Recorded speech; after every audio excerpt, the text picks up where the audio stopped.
Rayap tubuhnya memang kecil, tetapi hewan yang satu ini memiliki kekuatan yang dahsyat untuk menghancurkan sebuah bangunan.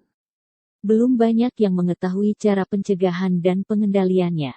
Karena semakin lama rayap dibiarkan di lingkungan Anda, maka semakin besar kemungkinan mereka mengakibatkan kerusakan yang lebih jauh lagi. Rayap dapat menembus tembok. Serangga ini memang tidak mengenal kompromi dan melihat kepentingan manusia, dengan merusak mebel, buku-buku, kabel-kabel listrik, telepon, serta barang-barang yang disimpan. Untuk mencapai sasarannya, rayap tanah dapat menembus tembok yang tebalnya beberapa sentimeter. Serta apapun bentuk konstruksi bangunan gedung, seperti slab, basement atau crawl space, dapat ditembusnya lewat lubang terbuka atau celah sekecil 1/64 inci. Baik celah pada slab di sekitar celah kayu atau pipa ledeng, serta celah antara pondasi dan tembok, maupun pada kuda-kuda atap. Rayap juga dapat membuat lubang di atas pondasi, terus ke atas hingga mencapai kuda-kuda dan di seluruh permukaan tembok. Bagian komponen bangunan yang rawan terhadap serangan rayap adalah balkon, teras, sambungan talang air hujan, kerangka atap, ventilasi, hubungan antara dinding bata dan ampik kayu, serta hubungan antara dinding bata dan atap. Juga sudut dinding, hubungan sudut antara kusen dan dinding batu, pasangan dinding yang berhubungan dengan bak bunga, retak-retak pada dinding bata, serta hubungan antara dinding dengan pondasi. Harus dilakukan pada tahap konstruksi. Secara umum penanggulangan bahaya rayap harus dimulai pada tahap prakonstruksi untuk mencegah masuknya rayap ke dalam bangunan gedung. Tindakan penanggulangan bahaya rayap prakonstruksi dapat dilakukan dengan pendekatan rancang bangunan gedung tahan rayap, penggunaan kayu awet atau diawetkan melalui tindakan pengawetan kayu, dan pemberian perlakuan tanah sebagai penghalang kimia. Seandainya anti rayap dilakukan setelah mendapat serangan rayap, maka harus mengeluarkan biaya perbaikan atau renovasi terhadap kerusakan yang telah terjadi. Bebas dari serangan rayap berarti rutinitas aktivitas tidak akan terganggu.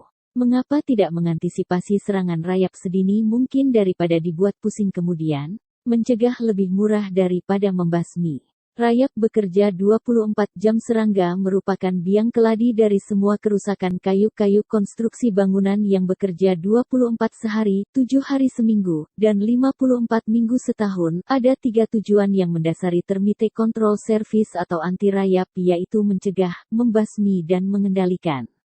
Mencegah suatu langkah yang sangat bijaksana, karena dapat mengantisipasi serangan rayap yang berasal dari luar bangunan. Seandainya suatu ketika muncul laron-laron yang berterbangan saat senja hari dan salah satu dari mereka berhasil memperoleh tempat untuk bertelur, maka rayap yang berasal dari telur-telur laron tidak akan mampu memakan kayu-kayu yang telah terlindungi termitisida atau obat rayap dan tidak bisa menembus lapisan tanah yang telah dilindungi oleh termitisida. Membasmi biasanya dilakukan oleh Anda yang belum mengetahui dan mengerti termite control service. Hal ini wajar karena mungkin Anda menganggap servis ini tidak penting. Mengendalikan tujuan akhir yang benar-benar jangan sampai terjadi, karena hal ini dikarenakan pelaksanaan servis yang sangat terlambat dan rayap sudah menyebar ke seluruh bagian bangunan. Rayap tidak mungkin terbasmi atau dapat dihilangkan secara total, karena jalur lalu lintas rayap benar-benar luas dan tersembunyi. Namun demikian servis yang peroleh dapat memperpanjang usia bangunan Anda dan mengendalikan serangan rayap agar tidak menimbulkan kerusakan fatal.